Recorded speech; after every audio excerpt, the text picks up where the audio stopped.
Whether you're looking for tough boots or long-lasting loafers, you'll hear about some other methods of construction. But if you're looking for, I like durability, I like water resistance, I like ease of resoling, there's really two forms of construction that you hear about the most. Goodyear Welt is the most common. The other is Stitchdown construction. Is one better? In what ways are they better? To find out, I'm here with Dave of Old Speed Manufacturing, which is a boot workshop out here in Pennsylvania. Thank you so much for having me in your very cool workshop. Welcome. Thanks, Nick. Thanks for coming. What's interesting about Dave, besides the fact that he is a man who is a bootmaker, which is already very interesting and cool, is that his brand focuses on Stitchdown construction for his boots. Because not only does Dave make Stitchdown boots all day, he also works as a cobbler outside of here, so you work with Goodyear welted boots all the time. I do. I'm constantly doing resoles and recrafts on Goodyear welted boots. What is Goodyear welting? What's Stitchdown? So Goodyear welting is where your boot or shoe has a lasting board with a rib in it,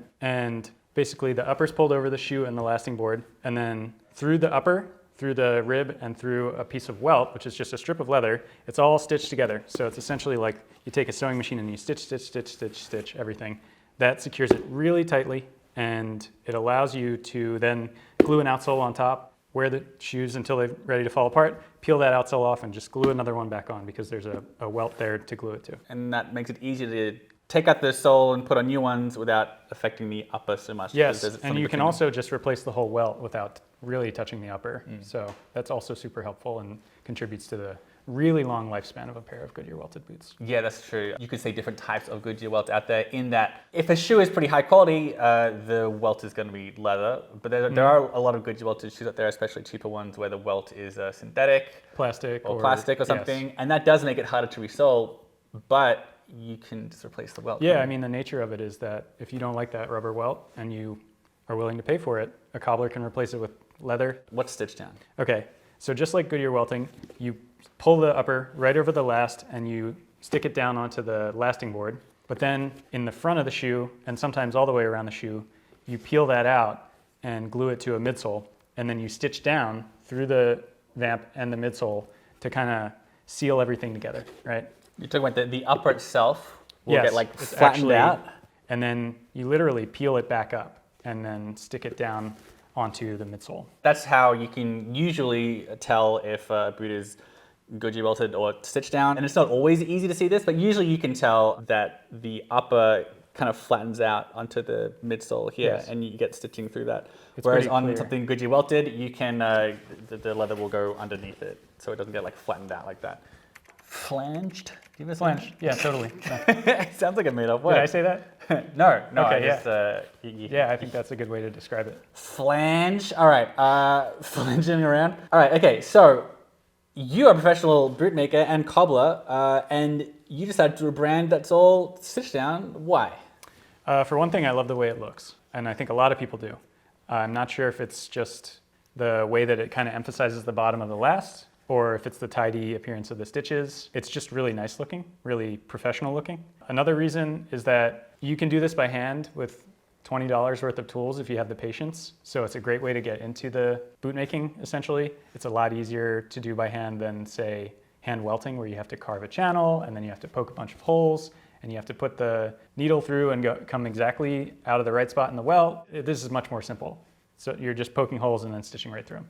Now, Goodyear Welt's vastly more popular. As a guy who makes and sells boots, I'm sure you would often get customers saying, oh, you only do Stitchdown? I was looking for a Goodyear Welt. I hear that's the best one. Why should I get Stitchdown? Why should you get Stitchdown? Or why is Stitchdown an acceptable alternative?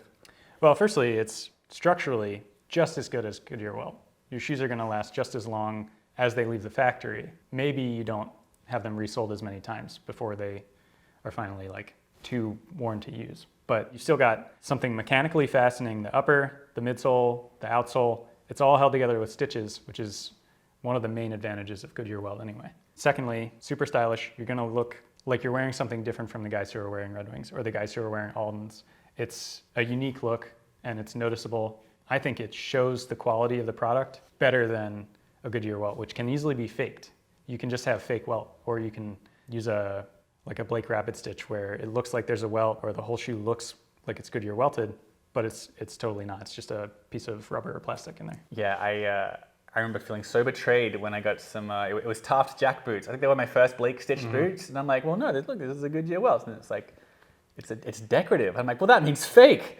There's many businesses that are making a lot of money selling boots that look Goodyear welted. When guys and brands want to convey how valuable they are, they'll say, you can resole them. Goodyear welts you can resole infinity times, especially if you're willing to swap out the welt. And they say the Stitchdown is harder to get resoled and harder to resole. That's like the main critique. Yeah, that is a fair critique. I would say it's definitely harder to find someone who wants to resole a pair of Stitchdown shoes. But if you just need a resole, it's pretty much as simple as removing the outsole and then either with a machine or by hand, gluing another one on and stitching it in the original holes. And it's not, if you do that every single time, you're doing no damage to the upper. You're not going to wear out the midsole. You can't really do it by machine 10 times and still have the same, like not have the midsole fail or the vamp fail. Because you wouldn't be going through the same holes. Yeah, it's important to go through the same holes. But if you're willing to do that, it'll last a really long time, just like a Goodyear welted shoe.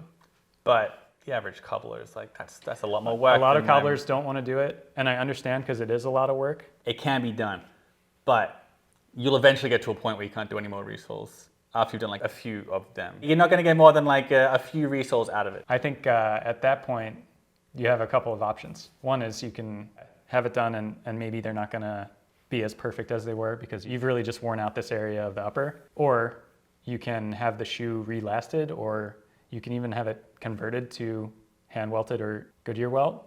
You can convert it. Essentially, because you've got all of this leather here and there's no reason that you can't have a good cobbler pull it over a last and stitch it to the insole. Oh, that's good to know. Yeah.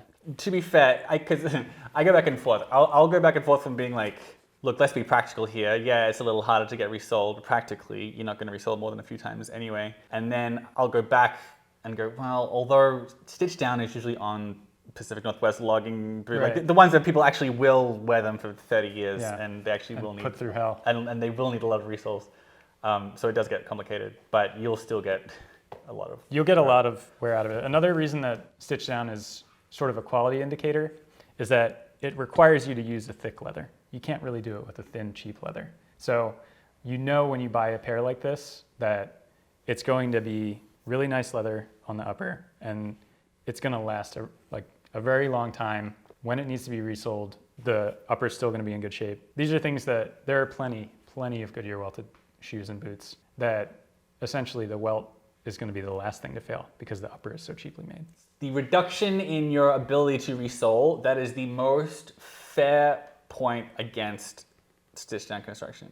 There's a lot of other points against it that people will throw out that I'm not sure are really accurate or fair. How about this one? Waterproofness. For a while, people would say Stitchdown is less waterproof than Goodyear welts, but I've heard they're more waterproof than Goodyear welts. What do you say when people ask about this? I guess people think that because the stitching goes right through the upper and is kind of like right there on top of the shoe, then you're creating holes into the shoe. But realistically, if your upper is not a waterproof leather, it doesn't matter. The water's going to get in. And B, there are essentially holes in the upper of a Goodyear welted shoe too. The water can get in between the welt and the upper. Now, first it's going to go into the cavity under the shoe, but after that, or if it's water that's, like if you're literally walking through a puddle of 2 inches of water, it can totally get in. It's just going to rise up through the rest of the shoe. Okay, so you would say the water resistance, we shouldn't say waterproof, water resistance of Stitchdown and Goodyear welt is what, about the same, or? I would say it's comparable. It's going to depend a lot on the quality of the boot. Like a desert boot, which is obviously not designed for wet environments, is not going to have the same water resistance as a pair of limmer hiking boots that are Stitchdown. But I would say between Goodyear welt and Stitchdown, it's comparable. And it's going to come down to how the rest of the boot is made too. If you use a chrome tan lining that's very water resistant, that's going to add to your water resistance. If you're really properly gluing and abrading the upper when you attach the sole or the midsole, that's going to add a ton. It's going to make a huge difference on whether water gets into the shoe or not. Durability. God knows what that word means, but it'll often be said Stitchdown boots are tougher. What does that mean? And is it true? If it has any meaning. Good question. I would say that among the sort of niche boot makers like the Pacific Northwest, they're doing Stitchdown. Their boots are very durable. So there's an association for sure that comes from decades and decades of history using Stitchdown construction. I would even say that compared to say Alden or Red Wing, I've opened up tons of those boots for resoles where the lasting board is cracked, the gemming, which is the canvas rib that holds the welt, is completely separated and it's just floating around there. And so you have cork from inside the shoe getting into the area where your foot is supposed to be and moving around, and so the width of the shoe changes. And I would struggle to recommend that kind of construction over something that's stitched down and stitched inside the shoe or nailed or anything like that. Yeah, that's a really good point. Gemming alone is not quite enough to get that kind of durability. There's more stuff that can come unstuck and so on, and more stuff that can fly around the inside of the boot when it's Goodyear welted. I mean, a better argument would be Stitchdown versus hand welted, which doesn't have that gemming, but again, that's too complicated. What about comfort between the two forms? I would say that there is little difference. All things being equal, so you use the same upper leather, you use the same thickness of the lasting board, maybe you use the same midsole. The only difference you might find is you can squeeze more cork into the cavity in the bottom of a Goodyear welted shoe. But in my experience, that cork's gonna shift and move and crumble over time anyway, and needs to be replaced when you resole the shoe. So even after 2 or 3 resoles, you're getting new cork. Comfort differences, especially out of the box, are minimal, I would say. That's a good point about the, you get the cork in the Goodyear welted boots. I feel like I hear people say that a difference between Stitchdown and Goodyear Welt is that Stitchdown doesn't have a welt and it doesn't have cork, but that's not always true. I put cork in mine. It's not thick, it's probably a 1/16 to an 1/8 of an inch. Right. Whereas on a Goodyear welted shoe, you could probably do an 1/8 to 3/16 inch. Yeah. But like some Stitchdown shoes won't have cork. Yeah. But it's unlikely for a Goodyear Welt. Another thing is that, and this is also true of Stitchdown, but on a Goodyear welted shoe, that void that's created in between the gemming is a great place to hide foam or other cheap materials. Yeah. And I've seen that for sure. And some people, especially the real boot purists, they'll say, great, that means on Stitchdown, more leather and less anything else. That's comfort to me. Whereas other people will say, that's too bad, I really like that cork molding to the shape of my foot and the way it helps to manage moisture and flow and all that kind of stuff that people associate with cork as well. It's the sort of thing where like comfort means different things to different people. Totally. I would say that the real difference is going to come in the break-in. So a shoe with a thick layer of cork inside it's going to be more comfortable off the bat, and it's probably going to break in a little quicker than the same shoe with the equivalent thickness of, say, veg-tan leather, like a really thick midsole or something. Yeah, that's a good point. A lot of people don't realize how much the construction underfoot has to do with a break-in. Yeah, I mean, underfoot comfort is going to come down to how thick and flexible the midsole is, how thick and flexible the outsole is. There's a lot of other stuff you should be looking at. Yeah. With that said, the odds are high if you're looking at a stitch-down boot that, yeah, it's probably going to have a tough break-in and have thicker leather, just because it tends to be favored by these brands. But not in and of itself is it going to be more stiff.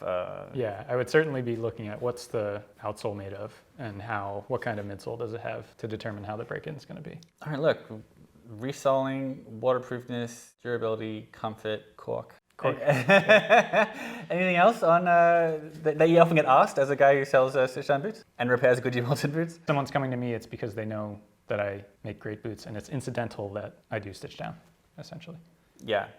The main practical consequence of getting stitched down is that you won't get as many resoles out of it. Yeah, conceivably. But also, practically, you are unlikely to need more than a few out of any boot anyway. And while there's a lot of stuff associated with stitch-down boots, like more waterproof, more tough, more laborious to make, also that kind of stuff, that's because those sorts of brands tend to just kind of like stitch-down as opposed to stitch-down in and of itself. Yeah. There's a bunch of other stuff that goes into making a boot than just is a stitch-down or Goodyear Welt. Right. So buy more stitch-down.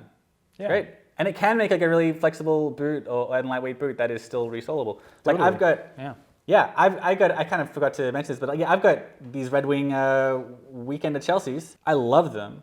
Red Wing usually does Goodyear welted boots, but they've got those ones are stitched down, and it's onto a really thin crepe sole. And like of all the Red Wing boots I've worn, which I think is all of them, they're like the lightest and most flexible, and it's still water resistant and resolable. So while it's usually a really, really heavy boot, stitched down, again, that's just the kind of brands that tend to like it. But you can get stitch down boots. That the Weekender line from Red Wing is just one example. Clark's is another one where it's stitched down, and that makes for a boot that's actually resolable but lighter and more flexible than Goodyear Welt. And a lot of it comes down to crepe soles, like a super flexible outsole, a thinner, lightweight outsole.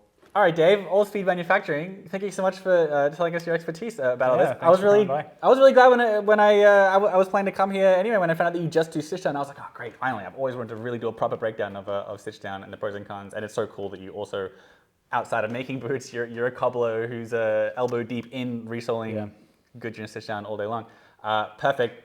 Old Speed Manufacturing, the website and Instagram in the description below. Give them a follow and get some nice boots from Check them. it out. All right, here in Pennsylvania. Thanks for having me. Thanks, Nick.